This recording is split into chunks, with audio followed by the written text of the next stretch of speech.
we just have some questions for Dr. Lionberger, and we'll have a small group of questions for Dr. Lionberger first. And here's the first question. Few PSGs seem to be finalized. How does the FDA decide to finalize a So as you heard during today's presentation, we didn't really distinguish between the finalized and the draft product-specific guidances. So the reality is that in our current system, there's not particularly any difference between the draft and final product-specific guidances. And we may change this in the future, move to a different type of model for that. But right now, our priority is making available the scientific content through the draft guidance process. And so again, all of the discussion that you heard today about guidances being recommendations and alternative approaches really don't there's no substantive distinction between the draft guidances and the finalized guidances on our website. Mainly it's an administrative action for us. So if that changes in the future, we'll give an update on that. But right now, there's not any substantive difference between them. Thank you for responding to that question. The next question for Dr. Lionberger. For non-complex products, FDA is neither giving a clear path or not giving the opportunity to discuss on alternative BE approaches like bioequivalence to in vitro studies when there is a sufficient scientific evidence or other regulatory agencies' literature. When we use controlled correspondence, simply we are receiving a statement stating your alternative BE approach will be assessed during the review of the ANDA. Would there be any way we can discuss with the FDA on non-complex generic drugs? So I want to be very clear that our guidance on control correspondence describes that what we call a complex control correspondence can address questions of alternative bioequivalence approaches for non-complex products. So control correspondence is the appropriate way to seek scientific feedback on an alternative approach for a non-complex product. Now, I notice in the question there seems to be maybe some confusion about the language where the alternative BE approach will be assessed during the ANDA review stage. But almost all of our communications in the pre-ANDA space, again, are not the final decision on your application. Many of our correspondence, if you have more experience with us through the pre-ANDA meetings and the written responses that you'll receive there, again, none of the scientific advice that you receive is the final review decision. So maybe there's some confusion about that, but you can definitely receive scientific advice on alternative approaches for bioequivalence through the control correspondence process. But you will not receive the final decision until your ANDA is submitted, but this is true for essentially all of the scientific advice that you receive through every control correspondence pre-ANDA meeting that you have with us.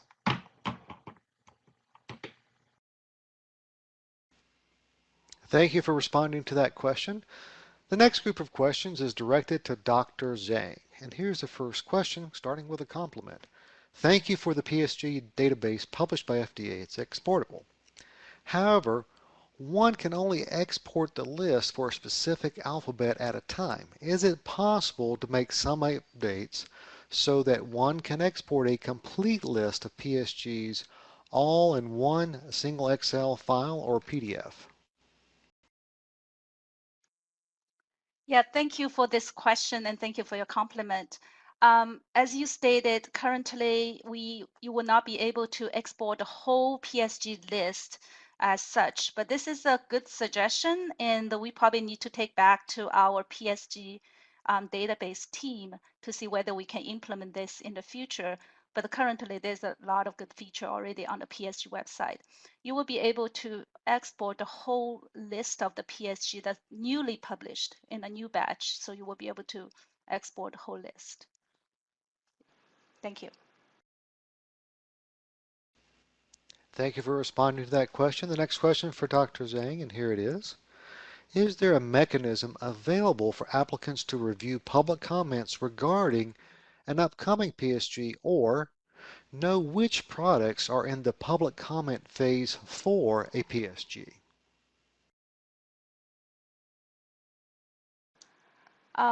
Look at this several aspects of this question. Currently, FDA, before we post each PSG batch or PSG, we typically will post an FR notice. And in the FR notice, you will see there's a link to the public docket where people can submit the comments to those PSGs. So people can access that docket publicly through USA Regulations website to get those comments on the posted PSG. But currently, we don't have any comments collected for the upcoming PSGs. So if you want to know the comments FDA received for those published PSG, that's the source you can get. Thank you for responding to that question. The next question for Dr. Zhang. Does FDA publish comments provided by the sponsors on the draft PSGs, whether those comments and responses can be published and visible to others as well? Yes, this is related to the last question. As I mentioned earlier, those comments are in the public docket, submit to the public docket, will be visible to people in the public. But we do not publish those comments on the draft PSG. So FDA do not publish our how we address those comments to revise the guidance. That's not available. Thank you for responding to that question. We have a couple more questions for Dr. Zhang. And here's the next one. Does FDA have any plans to provide PSGs for products on the list of off-patent, off-exclusivity drugs without an approved generic, or should industry request these guidances via the email that you provided? Yes, so this is an interesting question because we do have a public website on those products which are off patent, off exclusivities, and actually many of them probably we already have a PSGs on it. But we do not have PSG on it, probably it's already under the planning. So if you have an interest to develop a specific PSG for a specific product, you can send a request through that email that I believe is in Christine's presentation. So FDA this is one of the consideration factor, to decide to prioritize which PSG will be in our work plan and when we will develop those PSGs. So this is just one of the factor we will take into considerations, but we do have some other prioritization factors that we are considering. You already heard those from the presentations today. Thank you. Thank you for responding to that question. We have one last question for Dr. Zhang in this round. Does FDA publish any published comments provided by the sponsors? I think this is a duplicate question, so we'll try to go on to the next one. One second, I am waiting for my document to reload. It may take just a moment.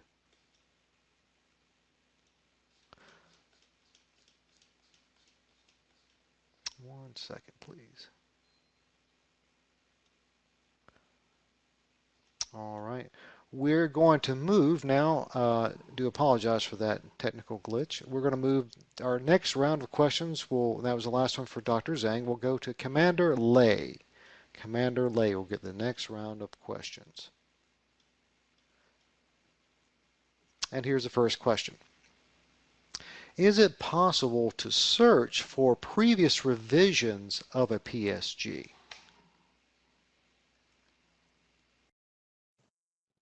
Hi, thank you for the question. No, the answer is no. You cannot search for the previous revision. The only update revision is based on the day listed as the day recommended on the website. So that's the latest version that you can. Every time we publish the PHG, it will replace the previous old PHG, and the day recommended is the current day that listed on the web page. Thank you. Thank you for responding to that question. The next question for Commander Lay. When are PSGs deleted from the web page? For example, the screenshot on slide 8 reflects 1885 total number of currently published PSGs. However, the live web page reflects 1883 at this moment. In September 2020, the total number was 1939. Can you explain the difference in those numbers, how, why, and when PSGs are deleted from that total number? Thank you for the question. The current PHG web page lists 1885 is the correct number of the PHG that had been published so far. However, because the two PHG were withdrawn in my screenshot for the presentation, that's why you saw it on 1885 in my presentation. Also, in FY 2020, there was an error due in the system upgrade with the PHG web page. So that's why the number will fluctuated, as you can see. But currently, this is the update number on the PHG website. Thank you.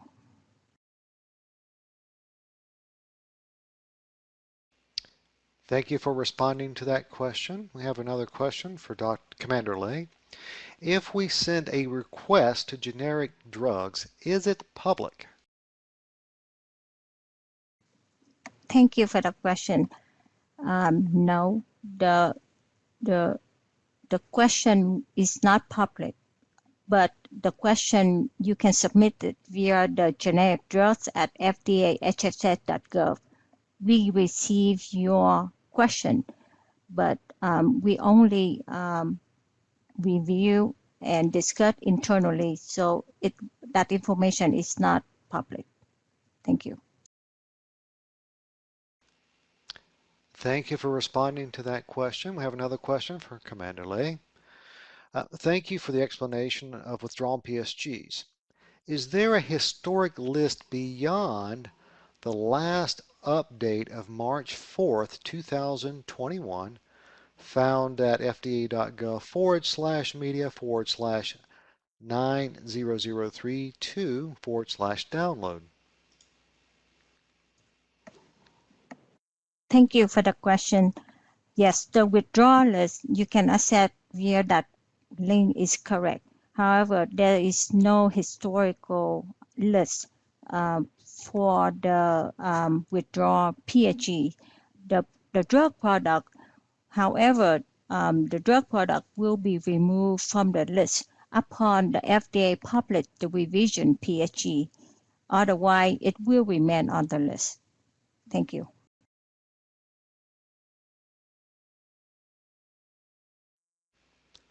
Thank you for responding to that question. The next question will be directed to Dr. Bing Lee, and here is the question.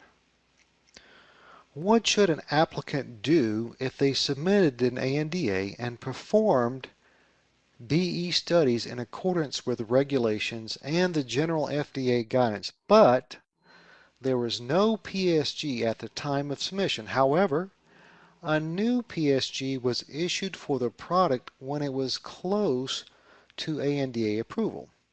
As studies take time to conduct and it may delay approval, can the applicant make a commitment to perform the PSG studies post-approval? Yeah, thank you for this question. It is generally not acceptable for the applicant to perform their B study in the post-approval phases. We want to make sure that the generic drug product meet the scientific standard when it is approved. And the revised guidance normally represent the most advanced scientific understanding that's supported by the scientific evidences that we obtained. However, we do understand and acknowledge industry's concern, especially as you see from Dr. Lei Zhang's slide that a proportion of guidance published is under revision. We want to make sure that you understand that the agency carefully examined the impact of the PSG revision on the in-house ANDAs. Whenever there is a PSG revision initiated, we look into the impact of this revision for all levels of ANDAs, including approved ANDAs, tentative approved ANDAs, and in-house ANDAs in active review phase. When it comes to issue deficiencies and asking additional data per guidance revision, much consideration has been put and thought out. The assessment team, which is the Office of Bioequivalence, and the PSG development team, which is ORS, we sit together and discuss and make the best effort to minimize the impact of PSG revision on in-house and applications, especially when it comes to a comprehensive study such as in vivo study or making additional test batches and etc. For example, could we, instead of asking the form to repeating a comprehensive in vivo study, whether there are additional information that are easy to be obtained, for example, some in vitro data added to the current study data to support the product equivalence. So we do open and welcome you, our applicant, to submit your supporting data in addition to the current data you submitted to demonstrate the product equivalence. Thank you.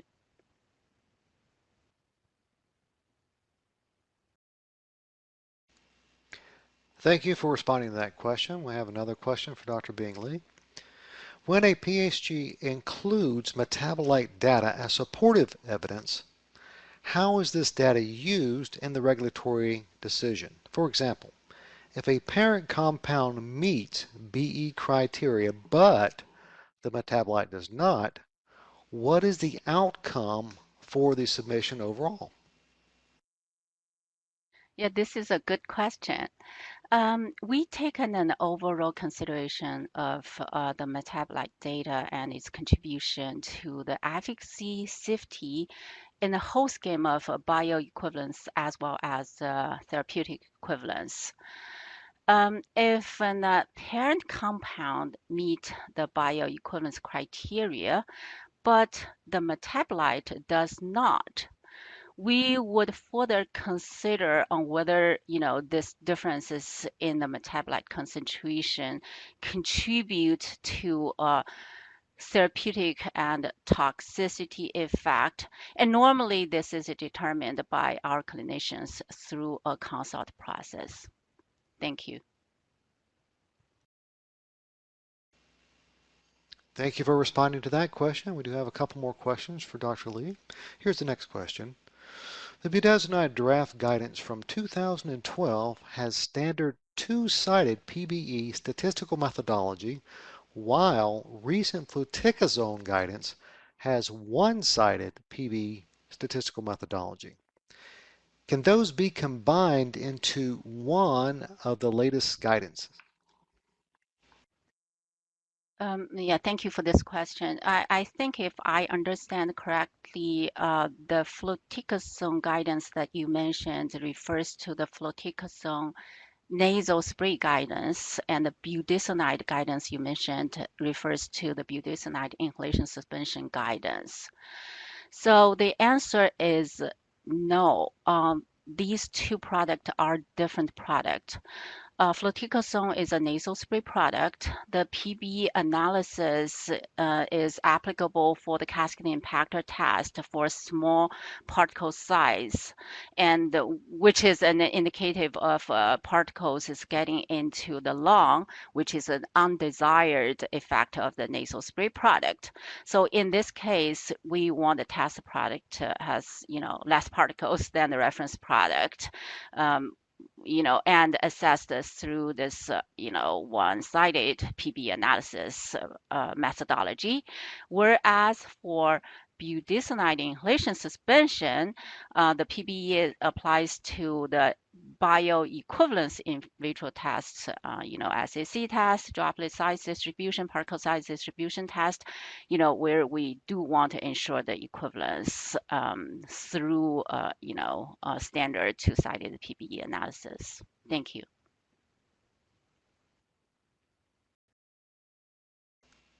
Thank you for responding to that question. We have one last question in this round for Dr. Lee.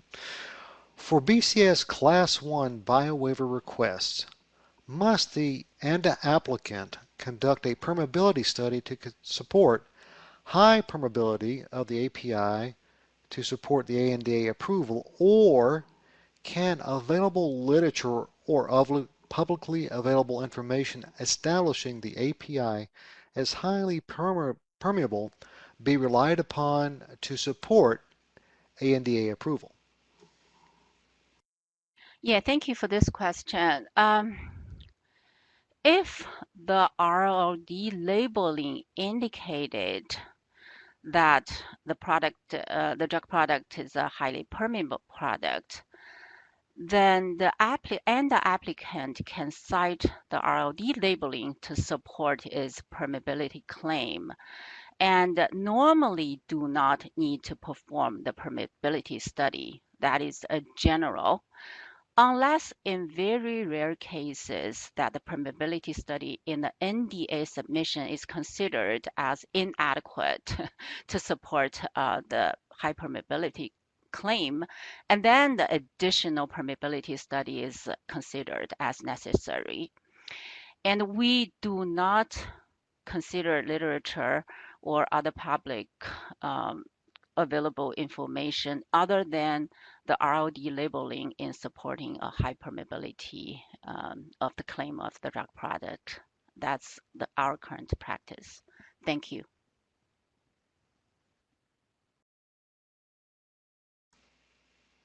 Thank you for responding to that question. The next group of questions will be directed to Dr. Kim, and here's the first question. Please clarify if an ANDA sponsor conducts the BE study design other than what is recommended in the PSG. For example, the PSG has crossover design, but the sponsor adopted to do replicate design, or the PSG has crossover, but the sponsor opted to do a parallel design. Does the BE study become rejected, or an RTR, would that be issued? Sure. Thank you for the question. As you heard from many speakers in today's webinar, what we strive to do is show the flexibility when it comes to the PSG or the study recommendations. So with that said, whether study is done crossover, parallel, or replicate design, it's really up to the applicant to decide. And as you heard from in our presentations, for example, if a drug has a long half-life, you may conduct a crossover, but if it's gonna be impacting your limited resource, and there's an issue about the washout period, or the sample size collection and things like, you may consider the other approach as well. And the other comment that I would like to make is, in terms of the highly variable drug, it's really up to the applicant to select a replicate design or any other designs as possible. So once again, the overall key message that I would like to really convey is that you know the drug PK characteristics, and you know what type of resource you have. So it's really up to you to decide which type of study design that you want to implement.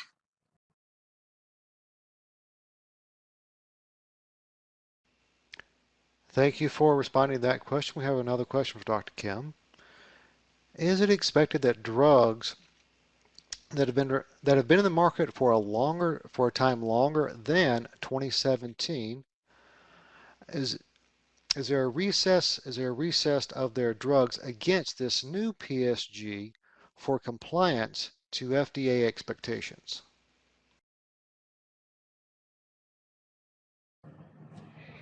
So if I understand this question correctly, so regarding the PSGs, as you heard, the PSGs were published since 2007. So regardless of when the drug was approved, we strive to publish PSGs on those products.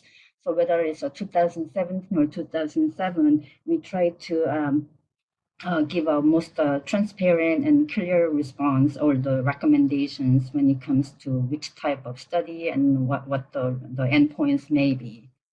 So I'm not quite sure whether I clarified the question. Thank you.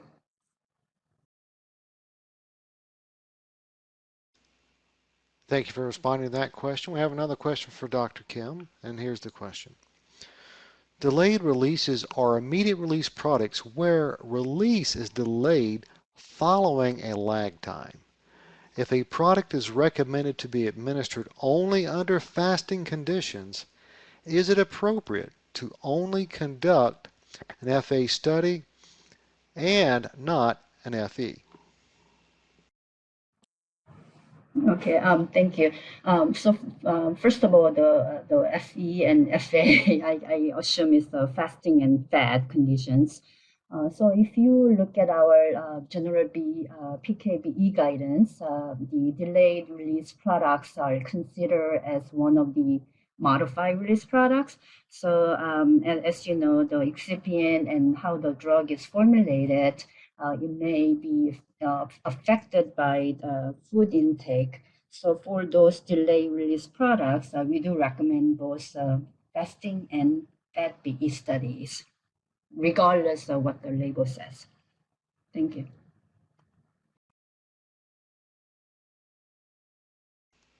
Thank you for responding to that question. We have one last question for Dr. Kim, and here's the question. When a PSG recommends in vivo BE studies on more than one strength of a multi-strength product, does this indicate that the product exhibits non-dose linear pharmacokinetics?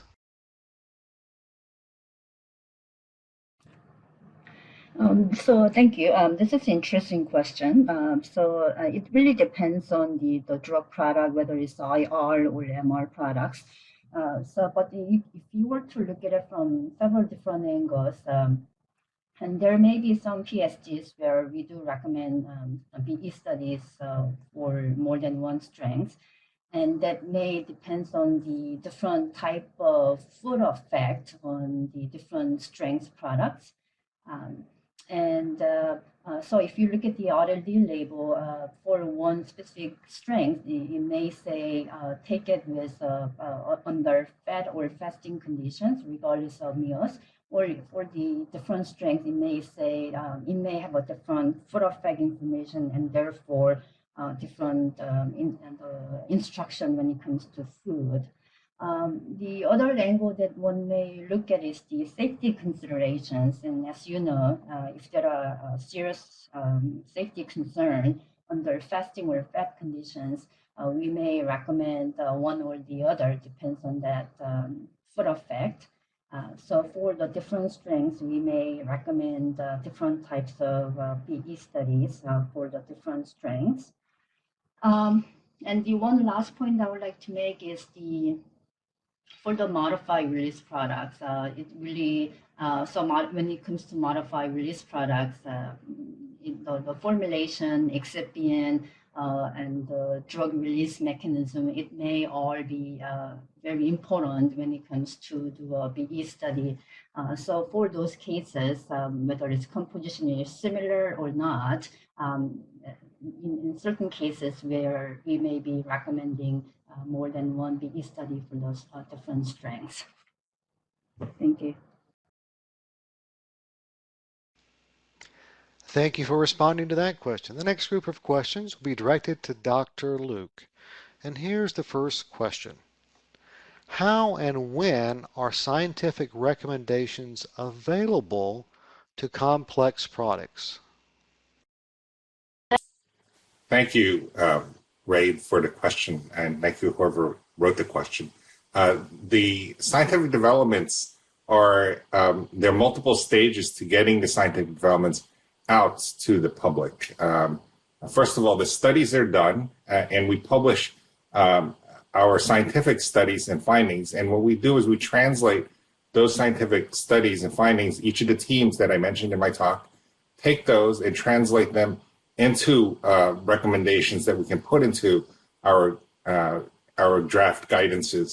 And that does take some time, because we have to look at the research that's done in coordination with other research that's done, not just our own research, but other research that's done by folks in the academia and the published literature. And then we take those into consideration as we write up our product-specific guidances. So those take some time, and then the product-specific guidances then get go through the usual publication process, clearing our regulatory folks and our Office of Chief Counsel, et cetera, and then finally it does get published. We publish them in batches. As Christine mentioned, they've come out in every quarter. There's a batch of product-specific guidances along with standalone product-specific guidances that come out throughout the year, depending on what the complexity is for those products. Thank you.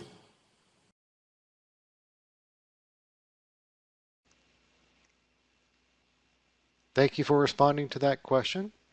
The next question for Dr. Luke.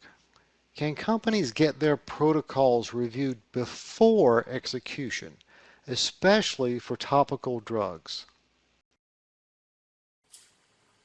I assume you're asking if they can be reviewed by FDA. I would encourage sponsors to make sure you review your protocols yourself. Sometimes you consult it out with someone who writes the protocols, but you should have decent expertise available to you to review your own protocols. FDA does not review protocols per se. What we will do is answer specific questions about your protocol. So should you have certain questions that are burning about your protocol before you conduct them, you can send those in either as control correspondences, or if they're involve multiple layers, they can come in as part of a pre-end meeting package. But try to avoid asking us to look over or bless a specific protocol per se, because that is not what we is not a viable option as far as manpower and resources for us. But you may yourself have sufficient resources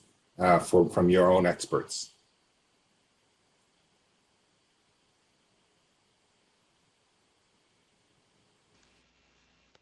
Thank you for responding to that question. The next question is also for Dr. Luke.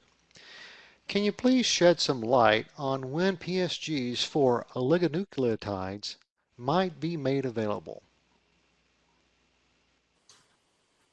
Thank you, Ray.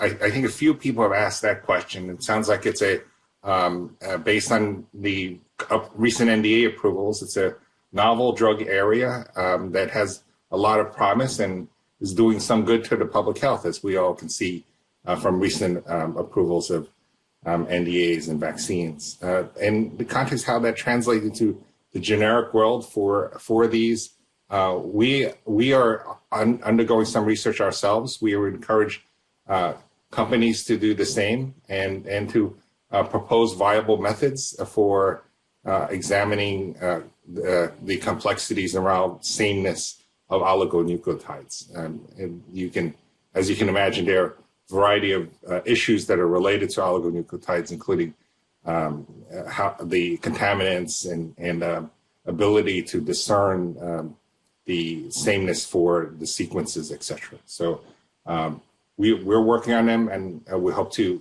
get those out soon. We hope that you will be looking those as well, and it's not just a one-sided piece for FDA. Thank you.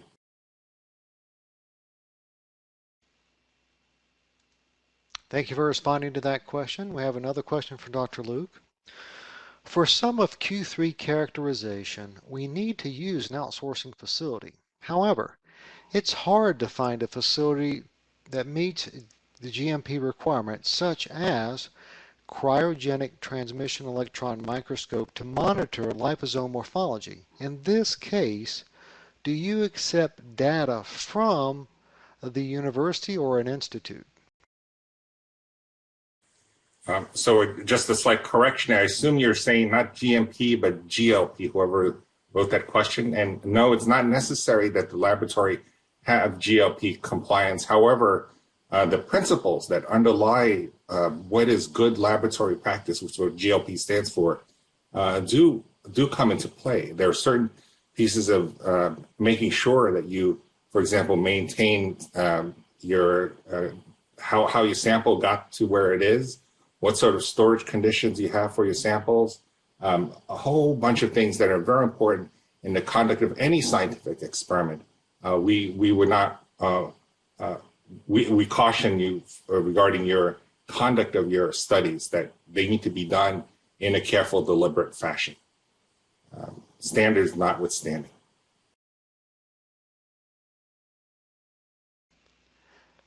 Thank you for responding to that question. We've got a couple more questions for Dr. Luke, and here's the next one. Does Cedar collaborate with Cdrh to develop Psgs for complex drug-device combination products? So you can call them bridges or tentacles. We have many collaborative efforts across our agency, including both Cdrh with CBER, for biologic components of our drugs, with other parts of FDA, including the Commissioner's Office, regarding making sure we have good clinical practice, et cetera. So FDA has various parts, and we do our best to communicate across the agency with regards to needs for our products. And as you can imagine, we have routes that we've established with Cedar, and between Cedar and Cdrh, both either through OPQ or directly with Cdrh as necessary.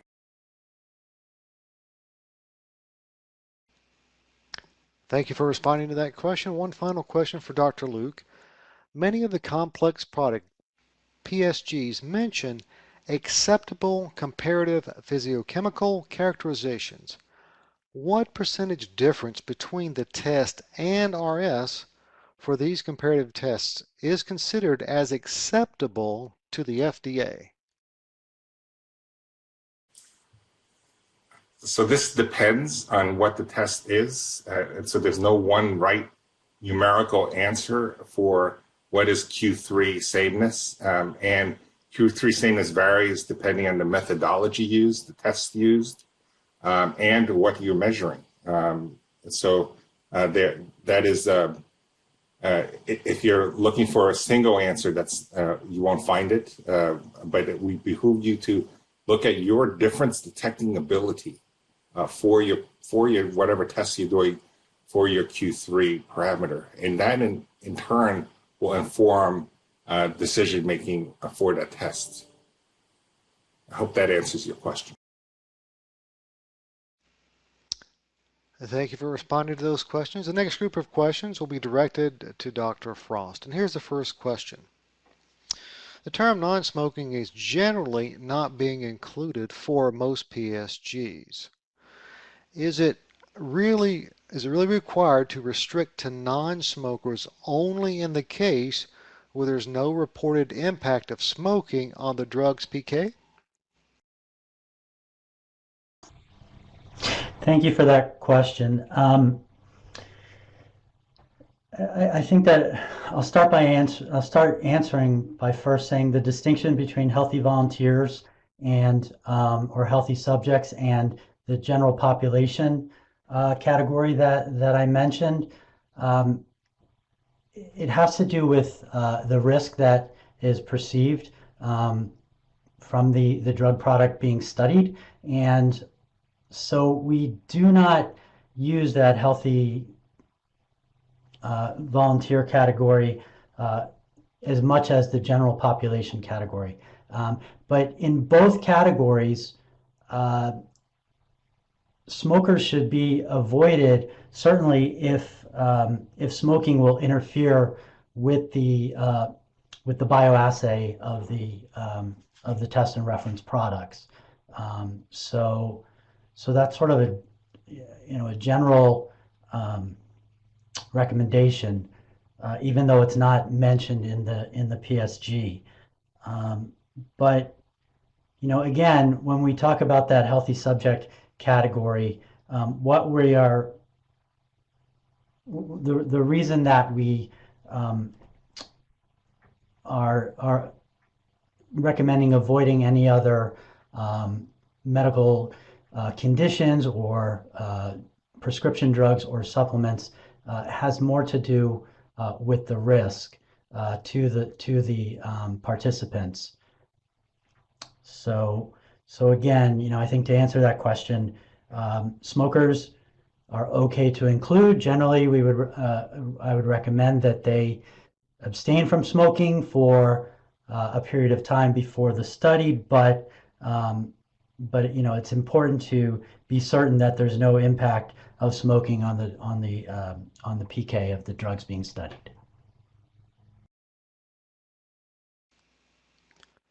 Thank you for responding to that question. The next question for Dr. Frost. We noticed that some PSG requires a submission of an investigational new drug application prior to the conduct of a bioequivalent study for a generic drug. Can you elaborate on the rationale of this requirement? Sure, thank you. This is in the regulations, as I've stated in my talk, and a bio IND is required for drugs that are radioactively labeled or are cytotoxic, and then also certain aspects of study design, including single dose studies which exceed the maximal single or total daily dose recommended in labeling, as well as multiple dose studies which exceed the single or total daily dose recommended in labeling, and then also multi-dose studies on extended release products where no single dose study has been completed.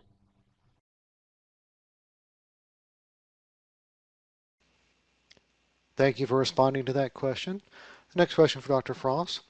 If a study is to enroll healthy subjects, are there any measures other than a history and physical that study protocols should include to determine whether the subject is healthy?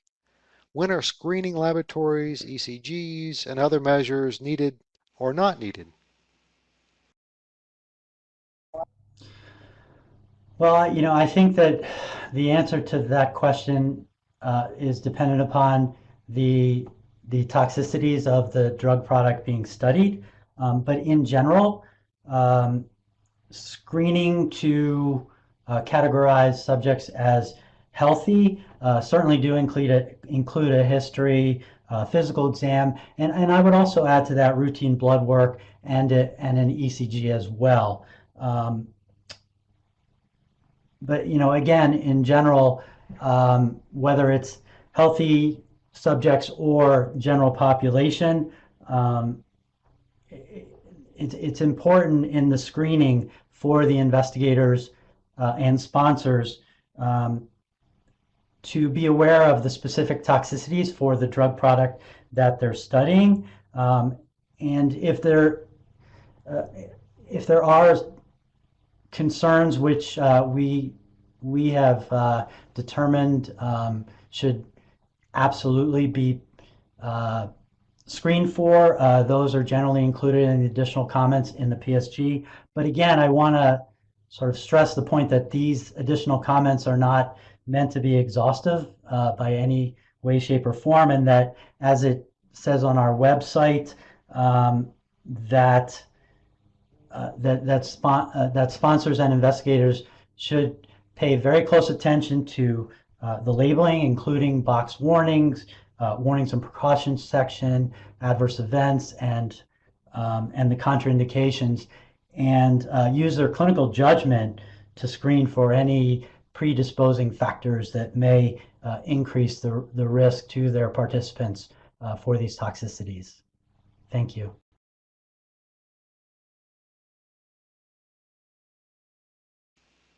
Thank you for responding to that question. We have a few more questions from Dr. Frost. And here's the next question. Is it also possible to add details for the dose in the case when there are multiple units that are recommended as a dose per the label?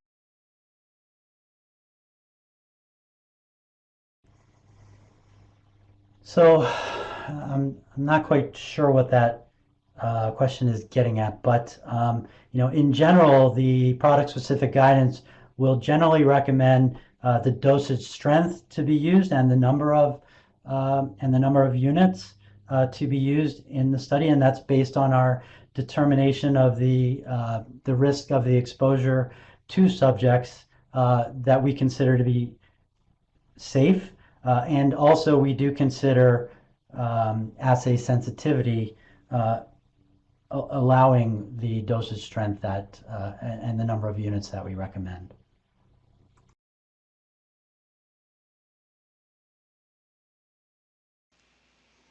Thank you for responding to that question. One last question for Dr. Frost, and here's the question.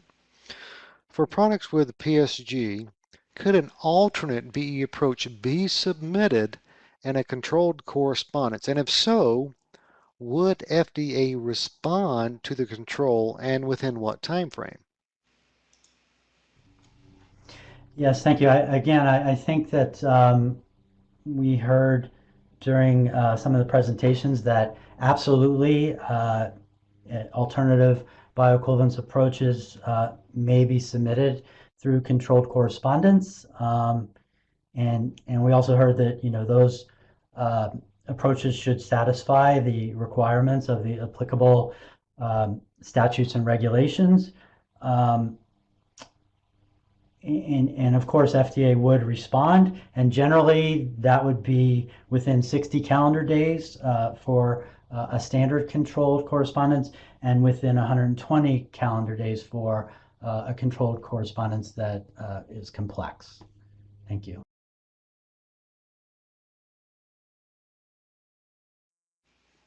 Thank you for responding to that question. The next group of questions will be directed to Dr. Kaur, and here's the first question. Is it possible to apply for a BCS waiver for drugs and other forms other than oral, especially for vaginal or rectal suppositories? Thank you for the question. At this time, the BCS-based waiver is only applicable to immediate release orally administered dosage forms, which are designed to deliver drug to systemic circulation, not for vaginal or rectal. However, if you want to consider any alternative B approach, and if you have scientific data and you think it also complies with applicable statutes and regulations, you are free to submit that request either through pre-ENDA meeting pathway to get agencies' input on that one.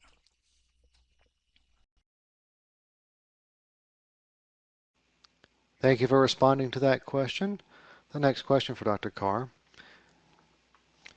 If initial PSG has a recommendation to estimate either the active or metabolite, and you have the situation where a few ANDAs have been approved, and then a few years later, the FDA has revised the PSG to estimate both active and metabolite to assess BE equivalence. In the latter case, what would be the FDA call on approved ANDAs who's been approved showing either active or metabolite, but not both? Thank you for the question. We normally do not request approved NDA applicants for this type of information, or in other cases also when the PSG is revised, unless we have serious safety concerns about the therapeutic equivalence of the drug product that are already on the market. Thank you.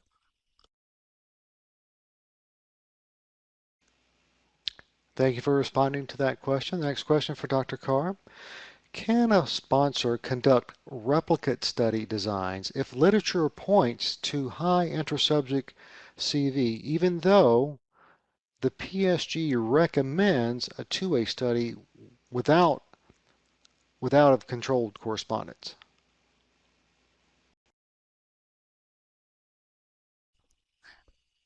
Yes, as I pointed in my presentation, you can always do any other design, but you should always apply the reference replicator approach to the PK parameters which exhibit high intrasubject variability in the pivotal BE study. And also please note that in case of some drug products, there might be safety concern if you kind of increase the number of periods. So you may want to take that into consideration. For these type of questions, really, you don't need to submit controlled correspondences to the agency. Thank you. Thank you for responding to that question. We have another question for Dr. Kaur, and here's the question. For cytotoxic anti-cancer drugs, can we choose a biowaiver option if the drug is BCS class 1 or 3 instead of recommendation of a BE study on patients? If the PSG recommend the BE study in patients only, applicants can always choose BCS waiver pathway, and they can submit their supporting data as applicable, such as solubility, permeability, dissolution, etc. to support BCS waiver for class 1 or class 3. The acceptance of BCS waiver is an assessment issue, which we will review during the NDA assessment process. Thank you. Thank you for responding to that group of questions. The next group of questions will be directed to Dave Coppersmith. And here's the first question. What is the earliest legal submission date for an ANDA?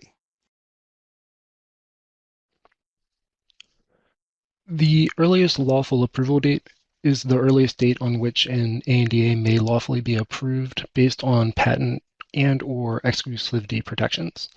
So the earliest lawful approval date for a particular drug product will depend on its relevant patents and exclusivities.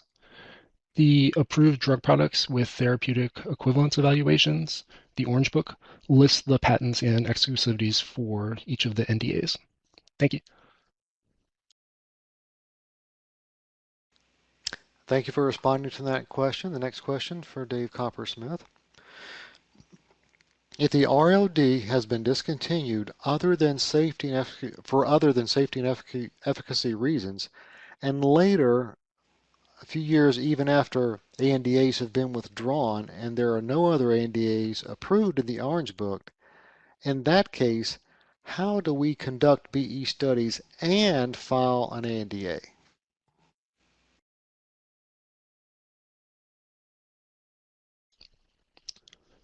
There are circumstances in which a potential and applicant may request FDA to select a reference standard, including, for example, if FDA has not selected a reference standard, or if a reference standard has moved to the discontinued section and FDA has not selected a new reference standard.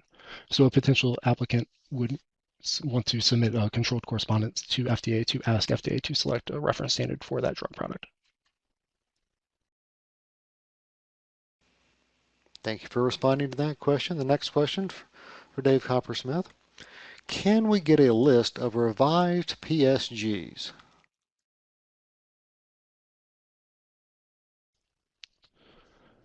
The notice of availability that is published in the Federal Register for each of the quarterly list of PSGs, that will list out which PSGs are new and which ones are revised for that list. In addition, the PSG website that also lists the newly revised guidances from the most recent quarterly publication. And for forthcoming revisions, the upcoming PSGs for complex drug products webpage list the forthcoming revisions for complex products, but not for non-complex products.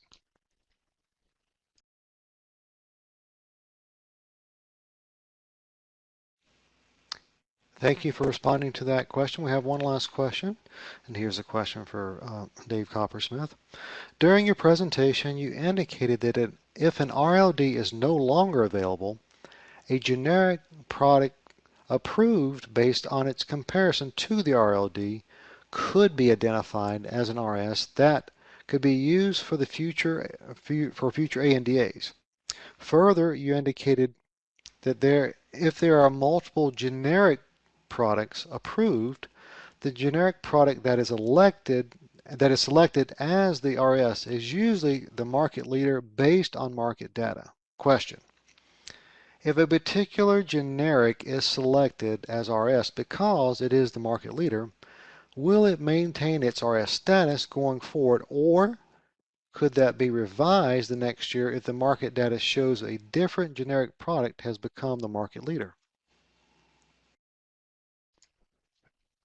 If an ANDA is selected as a reference standard, it will generally remain the reference standard, even if the RLD returns to the market or the market share for the reference standard changes. Thank you.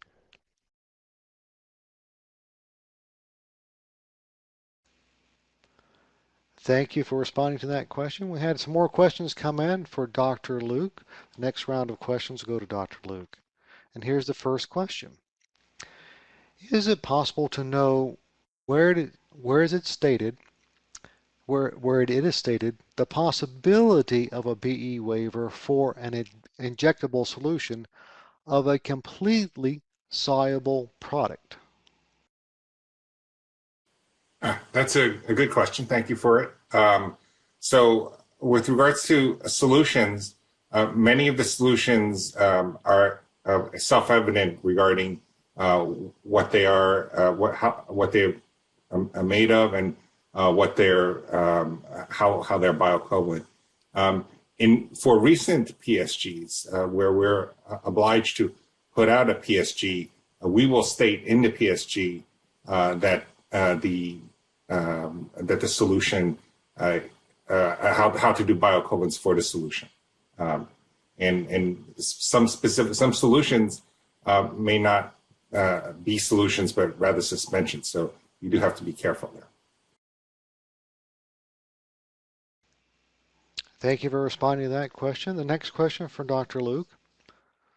Does FDA's PSG waive in vivo testing for over-the-counter dermatology products if IVPT correlation is established to avoid costly clinical trials? Well, I'm always in favor of avoiding unnecessary clinical trials, but OTC products, to answer that question, you actually have to understand that OTC products are regulated in a number of ways. The monograph products are regulated in a monograph, and that circumvents the necessity for having a generic for those products. As long as you meet the monograph standards for getting the product out, and the OTC product regarding labeling, what the excipients are, etc., then you're free to market your product as under the monograph. However, if you're looking at an NDA OTC product, then you do need to follow what is in our PSG regarding that product. If you have an alternative to what is written in the PSG, you're free to submit a pre-ANDA meeting request or and come and meet with us to have a discussion regarding what other alternatives might be available to you. But you have to propose those and develop your product adequately to have that meeting with us.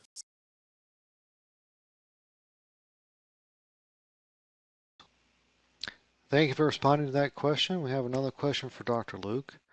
And are you able to provide insight regarding the proper pathway for understanding the FDA's current thinking for establishing pharmaceutical and bioequivalence for complex drug products for which PSGs are not established yet, and also not reflecting in the upcoming PSGs?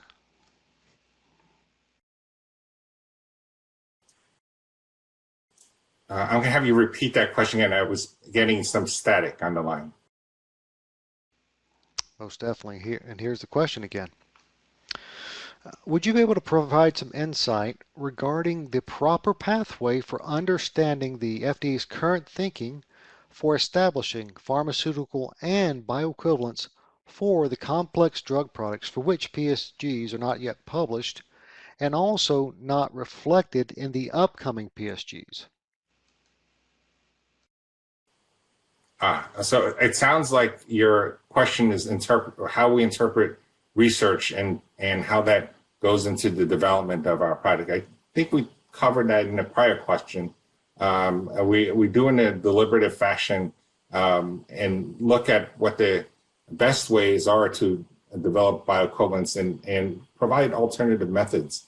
We will describe in our PSGs the in vitro bioequivalence approach, as well as other approaches to getting there for complex products as we learn and develop a variety of methods and see what is feasible.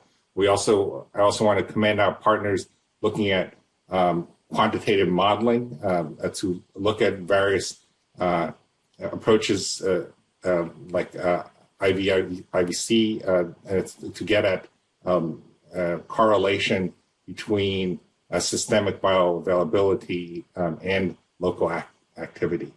So we're doing a lot of work with our colleagues across FDA and in academia to develop new methods to look at these things for the benefit of getting good generic products out there.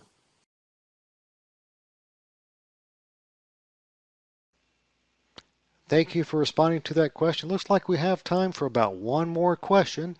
And the final question also is directed to Dr. Luke. And here's the question. What considerations are most important for complex drugs during ANDA review? How does that determination affect what is put into the PSGs?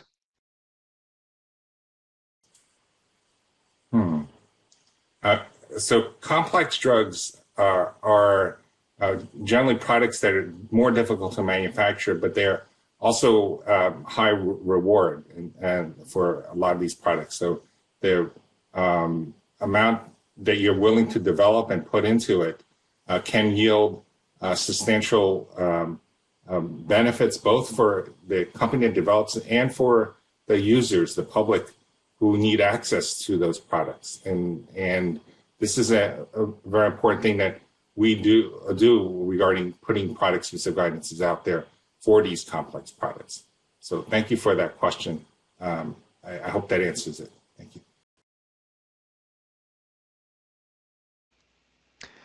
Thank you to all of our presenters and panelists for your very informative and timely talk, and also